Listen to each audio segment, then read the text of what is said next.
வணக்கம். இன்னைக்கு ரொம்ப சீரியஸான ஒரு விஷயம் அலச போறோம். இருங்க, ரொம்ப முக்கியமான ஒரு விஷயமும் அது. ஒரு 5 நிமிஷம் கொடுங்களேன். ட்ரம்ப்ல இருந்து தமிழக அரசியல் வரைக்கும், கிஷோர் குமார்ல இருந்து ஏஆர் ரஹ்மான், ஒரு சூப்பு சாலட்ல இருந்து ஒரு அவியல் பொரியல், மெஸ்ஸில இருந்து ஸ்கை, இப்படி எல்லா விஷயங்களும் எவ்வளவு நேரம் வேணா பேசுறதுக்கு நாம ரெடி. ஆனா இறப்பு அப்படின்னு பேச ஆரம்பிச்சா, எக்ஸ்கியூஸ் மீ இதோ வந்துடுறேன் அப்படின்னு சொல்லிட்டு எஸ்கேப் ஆறோமா? இல்ல, அப்படி ஆகாம இன்னைக்கு ரொம்ப முக்கியமான ஒரு விஷயத்த பத்தி நாம பேச போறோம்.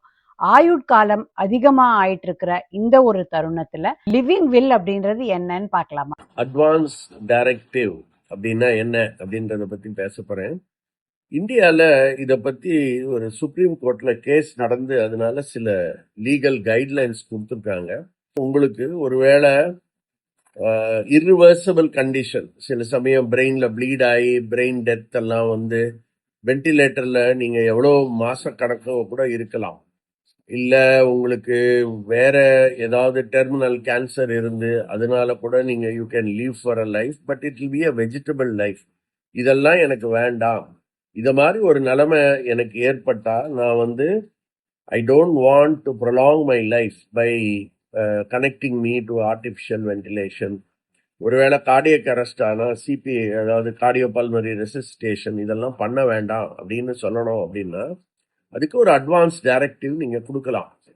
இதனுடைய ஒரு காப்பியை உங்களோட கித்தன் கின்னுக்கு கொடுக்கலாம். ஒருவேளை உங்களுக்கு நினைவு தப்பி போய் நீங்க ஹாஸ்பிட்டல்ல அட்மிட் ஆயிருந்தா உங்களுடைய ரெப்ரசன்டேட்டிவ் இந்த டைரக்டிவை அவங்க காமிச்சா போறோம். ஸோ யூஸ்வலா இந்த மாதிரி கேசஸ்ல இப்போதைக்கு 2 லெவல் ஆஃப் டாக்டர்ஸ் சர்டிஃபை பண்ணணும். அதாவது உங்களை ஹாஸ்பிட்டல்ல ஐசன் போயிருக்காங்க, அப்போ வந்து உங்களுக்கு உங்களை ட்ரீட் பண்ற பிசிஷியன், அப்புறம் அங்க இருக்கிற ஒரு நியூராலஜிஸ்ட், அங்க இருக்கிற சீனியர் டாக்டர்ஸ் எல்லாம் சேர்ந்து ஒரு மெடிக்கல் போர்டு வச்சு இந்த பேஷண்ட் வந்து ஒரு irreversible கண்டிஷன்ல இருக்கு, இது மேற்கொண்டு இவங்களுக்கு எந்த விதமான ட்ரீட்மெண்ட் கொடுத்தாலும் பிரயோஜனம் இல்லை, will be living as a vegetable அப்படின்னு அவங்க ஒரு சர்டிஃபை பண்ணணும். இந்த சர்டிஃபிகேஷன் எடுத்துன்னு போய் ஒரு டிஸ்ட்ரிக்ட் லெவல்ல ஒரு இண்டிபெண்ட் போர்டு இருக்கும். அதாவது உங்க ஹாஸ்பிட்டல்ல இருக்கிற அந்த டாக்டர்ஸ் தவிர பாக்கி இருக்கிறவங்க அவங்க வந்து பார்த்து சர்டிஃபை பண்ணணும். அப்படி பண்ணாதான் you can withdraw the support. இதெல்லாம் என்ன பொறுத்தவரையும் ஒரு ஹானரபிள் டைப் ஆஃப் இல்ல. Doctors they will try to do the best, but நம்மளுக்கு ஹானரபிளா we should exit this world. அதுக்கு நம்ம ஒரு லிவிங் வில் எழுதி வைக்கணும். Living will is very very important. நான் எழுதுவேன், நான் எழுதி வைப்பேன். எனக்கும் கஷ்டம் அண்ட் இது இருக்கக்கூடாது, குழந்தைங்களும் சஃபர் பண்ணக்கூடாது. நம்ம கஷ்டப்பட்டு வெஜிடபிள் ஸ்டேட்ல இருக்கிறத பார்க்கறதுக்கு அவசியமே இல்லை. எனக்கு வந்து இப்பதான் 57 வயசு ஆகுது. இந்த வயசுலயே எழுதணுமா அப்படின்னு கேட்டா நான் எழுதணும் அப்படின்னு தான் சொல்றேன். ஏன்னா லைஃப் இஸ் அன்சர்டன். இங்கிலீஷ்ல ஒரு ப்ராவர்ப் இருக்கு, one thing certain about life is death, one thing uncertain is when it will come. ரொம்ப ஒரு ப்ரொலாங் இல்னஸோ அந்த மாதிரிலாம் வந்தா எனக்கு வென்டிலேட்டர் வச்சு ஆர்டிஃபிஷியலாக என்னை வந்து கீப்பிங் மீ அலைவ்ங்கிறது எனக்கு உடன்பாடு இல்லை. பிறக்கிறதும் இறக்கிறதும் நம்ம கையில் இல்லைங்க, அது கடவுளாக பார்த்து தீர்மானிக்க வேண்டிய விஷயம்ன்றது என்னுடைய ஒப்பீனியன்.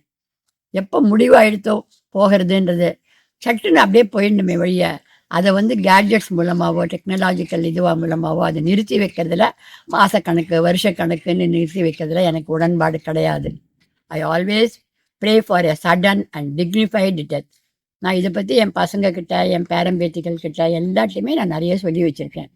பட் ஸ்டில் இப்போ ஏதோ வில் எழுதணுன்றாங்க, அதே நான் விசாரித்து அது எழுதிடலான்னு இருக்கேன். நான் அவேர்னஸ் இன்க்ரீஸ் ஆக எல்லாரும் இது ரொம்ப அவசியமான ஒரு டாக்குமெண்ட்னு ரியலைஸ் பண்ணி இப்போ பண்றாங்க. ஏன்னா நிறைய பேருக்கு இப்போ லைஃப் ஸ்பேன் இன்க்ரீஸ் ஆயின்னு இருக்கு. சுப்ரீம் கோர்ட் என்ன சொன்னாங்க, ஆக்டிவ் யூத்தனேஷியா பண்ண முடியாது. ஆக்டிவ் யூத்தனேஷியானா நீங்களாயிட்டு ஒரு லீத்தல் இன்ஜெக்ஷன் கொடுத்து பேஷண்டோட லைஃபை எண்ட் பண்ணுது, அது பெர்மிசிபிள் இல்லை நம்ம கண்ட்ரியில. ஆனா நீங்க இன்னொரு டைப் என்னதுன்னா பாசிவ் யூத்தனேஷியா. பாசிவ் யூத்தனேஷியா இப்போ சுப்ரீம் கோர்ட் ஓகே சொல்லியிருக்காங்க. லிவிங் வில்னா நான் ஒரு பேஷண்ட் அந்த சிச்சுவேஷன் வரதுக்கு முன்னாடியே நான் உட்காந்து ஒரு பேப்பர்லாம் நான் எழுதி இந்த மாதிரி என் ஃபேமிலி அந்த டிசிஷன்ல அவங்க கஷ்டப்பட வேண்டாம் அந்த டிசிஷன் பண்ணறதுக்கு நானே அந்த டிசிஷன் நான் பண்ணிட்டு இருக்கேன். When நான் ஒரு ப்ராப்பர் மைண்ட்ல இருக்கேன், ஹெல்த்ல இருக்கேன், நான் எழுதி வைக்கிற உங்க லாங்குவேஜ்ல எப்படி வேணாலும் எழுதலாம்.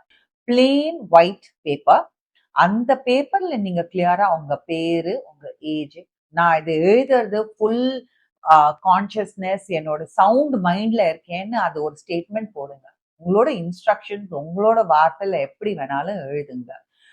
எழுதிட்டு சைன் பண்ணிட்டு 2 விட்னஸ் இருக்கணும். ஏன்னா மெயினா அதுதான் இம்பார்ட்டன்ட். பிகாஸ் நீங்க சவுண்ட் மைண்ட்ல தான் இது எழுதியிருக்க, ப்ரெஷர்ல எழுதல. அந்த மாதிரி அதுதான் டெஸ்ட்மெண்ட். கெசட்டட் ஆஃபீஸரோ நோட்டரி பப்ளிக்கோ நோட்டரைஸ் பண்ணாலே போதும். இந்த டாக்குமெண்ட் நீங்க ப்ரிப்பேர் பண்ணிட்டு உங்க ஃபேமிலி, உங்க டாக்டர் எங்க வேணாலும் உங்க வீட்டுல வச்சுக்கலாம். சாஃப்ட் காப்பி, டிஜிட்டல் காப்பி எப்படி வேணாலும் வைக்கலாம். கேரளால லிவிங் வில் பத்தின அவேர்னஸ் நிறைய இருக்கு. அதை அழிச்சதோட இல்லாம நிறைய பேர் இந்த வில்லை எக்ஸிக்யூட்டும் அங்க பண்ணியிருக்காங்க. மற்ற இடத்துல எல்லாம் அவ்வளோ அவேர்னஸ் இல்லைன்னு சொல்லணும். பாம்பேவை சேர்ந்த டாக்டர் லோபா மேத்தா இத பத்தி அவங்க எக்ஸிக்யூட் பண்ணி தன்னுடைய கருத்தை சொன்னதோட இறப்பு அப்படின்றத பத்தியே ஒரு பெரிய ரிசர்ச் பேப்பர் அவங்க பண்ணியிருக்காங்க. அவங்க என்ன நினைக்கிறாங்கன்னா, இந்த ஆயுட்காலம் அப்படின்றது இந்த பாடி இதுல இருந்து ஒரு சட்டில் பாடின்றது வெளியில போகும்போது அந்த பாடி வந்து ஸ்டில் ஆயிடுது. இது ஒரு கண்டிஷன். இது ஏதோ வாழ்க்கையோட எண்டு, இதை நாம எப்படியாவது நிறுத்திடணும் அப்படின்னு நினைக்கிற போக்கே தப்பு அப்படின்னு ஒரு ஆன்மீக ஆங்கிள் இருந்து இதை அவங்க ஆக்சஸ் பண்றாங்க. ஒரு இறக்குற நிலைமை வரும்போது வாழ்க்கையோட போராடுறத விட வாழ்க்கைய நல்லா வாழ்ந்துடணும். நாம இறப்போ நம்ம கையில இல்ல, இறப்போ நம்ம கையில இல்ல. ஆனா இடைப்பட்ட இந்த வாழ்க்கைய நாம எல்லாரும் பெஸ்டா வாழணும். பூர்ண சக்தி, கேட்வே டு கிரேஸ்ஃபுல் ஏஜிங். இது வந்து உண்மையிலேயே ரொம்ப சென்சிட்டிவான ஒரு தலைப்பு தான். ஆனா பூர்ண சக்தியில பேசாம வேற எங்க இதை பத்தி நாம பேச போறோம்? இந்த லிவிங் வில்லோட ஒரு டிராஃப்ட் டாக்குமெண்ட் தோ நீங்களே எழுதலாம் அப்படின்னா இருந்தாலும், ஒருவேளை உங்களுக்கு ஒரு ரெஃபரன்ஸுக்கு ஒரு டாக்குமெண்ட் இருந்தா நல்லா இருக்கும் அப்படின்றதுக்காக நாங்க இதோட அட்டாச் பண்றோம் டிஸ்கிரிப்ஷன் பாக்ஸ்ல. அதை பாருங்க. லிவிங் வில் பத்தியும் இந்த நிகழ்ச்சி பத்தியும் உங்களுடைய கருத்துக்களை ப்ளீஸ் நீங்க வந்து கமெண்ட்ஸ் பாக்ஸ்ல தெரிவிக்கணும்.